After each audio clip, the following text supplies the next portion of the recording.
Here's the candidates running for California's 13th Congressional District. Incumbent Democratic Congressman Adam Gray seeking his second term in office. He currently serves on the House Agriculture Committee and the House Natural Resources Committee. Democrat Daniel Garibay Rodriguez has experience as a behavioral health services manager and working with the Central Valley's youth. Republican Vin Curti-Venti is an entrepreneur and philanthropist who focuses on helping small businesses and nonprofits. Much of your district is rooted in agriculture.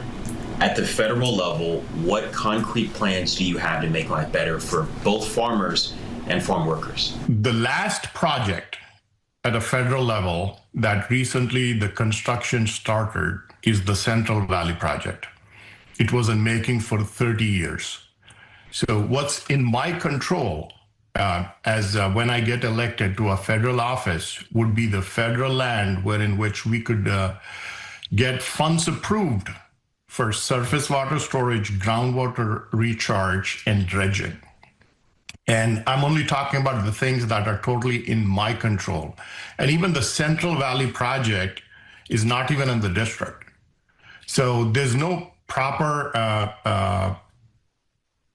project that was started to ease the pain of our farmers. And that's what I'm gonna do, fight for our farmers every single day.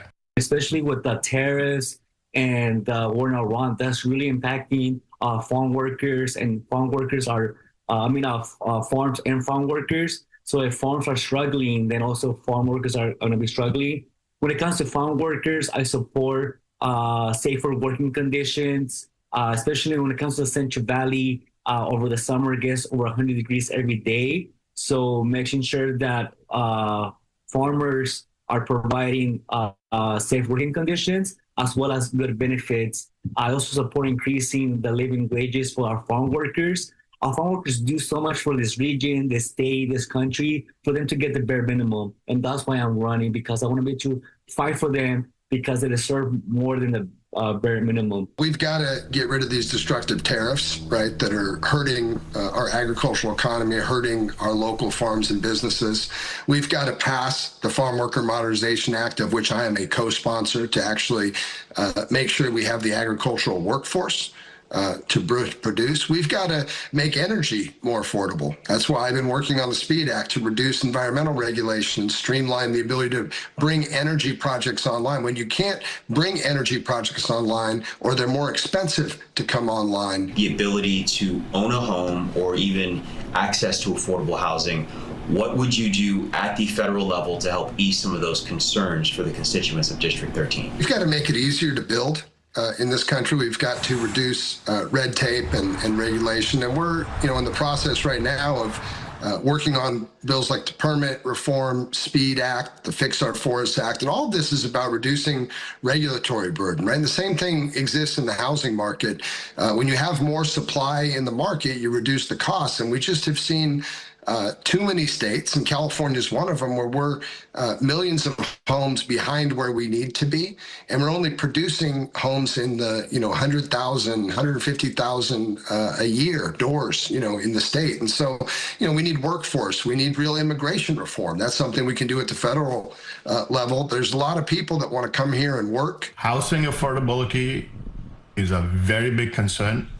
We are failing our kids by not making sure that they are able to afford a home after they graduate. Let alone graduation, there are not enough jobs in the Valley for them to put themselves through college. And so one of the big things that I would do is bring in a lot of jobs to the Valley, so that we create an environment where there's employment.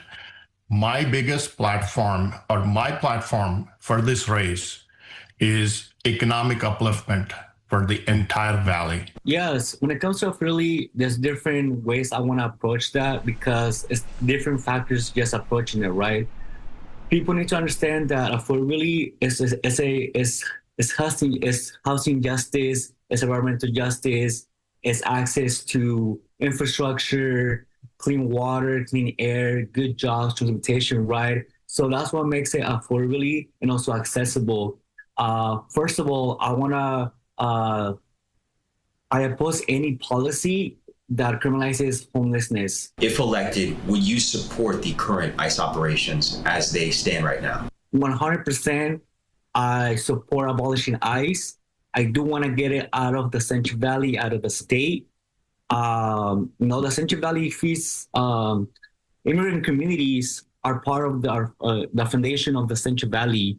We need an immigrant system rooted in dignity, due process, family unity, and a pathway to citizenship. I stand with ICE. I stand with President Trump, and I stand with what they're trying to do.